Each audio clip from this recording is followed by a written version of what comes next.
stuff. Deborah, what have you seen in regards to the research, the Gartner Trust Radius and G2 reports, in terms of the projects that you've worked on? In my experience with B2B, one of the predominant trends in the buyer's journey is the growing inclination towards self service through every stage of the process.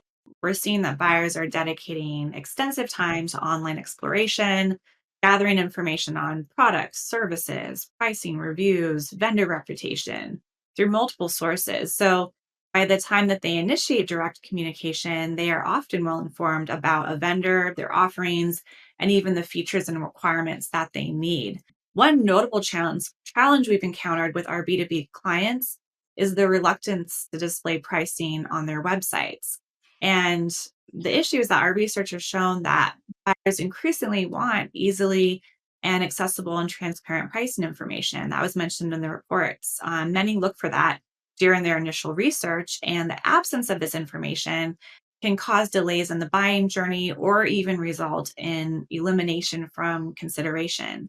We've also seen that buyers want easy access to demos and free trials, as well as an easy way to compare and consume product details. A number of B2B clients that we've worked with have struggled with using kind of internal or complex language and explanations, and that can lead to a lack of clarity.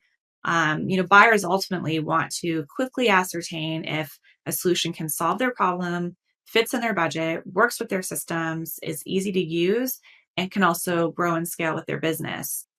One interesting point in the G2 report was this importance of implementation. And when we've conducted research for our clients, there's often a lot of interest in the buyer journey up until the sale is closed. However, in a recent project for a B2B client, we learned that a number of customers were experiencing issues with implementation, and that had an impact on their overall view of the vendor and buying process. And I think that's significant because that can influence their decision to renew and also impact how they talk about or recommend the vendor.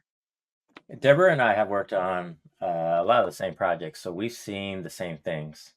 The patterns that have been revealed after talking with prospective customers and internal stakeholders are spot on to what's in these two reports. The website and sales data provided by our clients have supported this as well.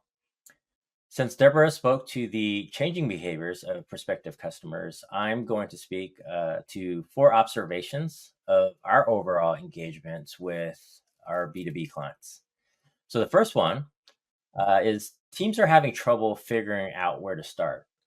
Whether it's the marketing team or website team, they have data that tells them that KPIs like sales contacts are consistent or inconsistent decline, or that their website, which is their main marketing tool, isn't serving their prospective customer needs. Secondly, initiatives this size require the experts. So for some of them, even basic changes on their website are an uphill climb because of things like template restrictions or just procedural red tape. That's when they need experts like us to come in with a neutral perspective and with no political agenda to help take in all of these business requirements and customer needs and to devise the proper strategy and approach for tackling them. Third, internal teams are definitely operating in silos. We're always surprised, although we shouldn't be by now, how often internal teams don't talk to each other.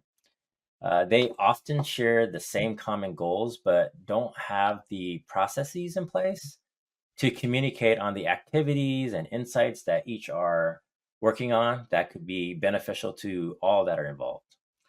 That's why we make client workshops standard as part of our process to get everyone on the same page and just rowing in the same direction. Lastly, the patterns we've seen are the same. Between client to client, there are a few nuances, but some may be further along on their brand presence or tech stack than others. But other than that, their issues are very similar.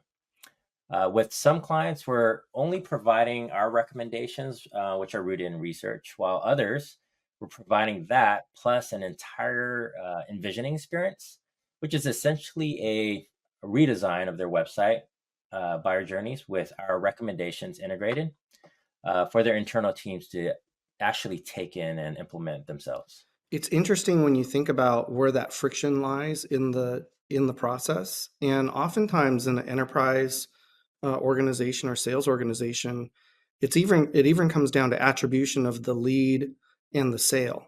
And so, like having self-service experiences oftentimes is counter to what the salespeople ultimately get measured upon, in terms of getting a sales qualified lead or a marketing qualified lead and then taking it through the sales process. But in reality, the buyer behavior has changed. Our own consumer behavior has changed in such a way that avoiding a self-service experience along the way just adds friction to that whole process. So I love the input that both of you provided.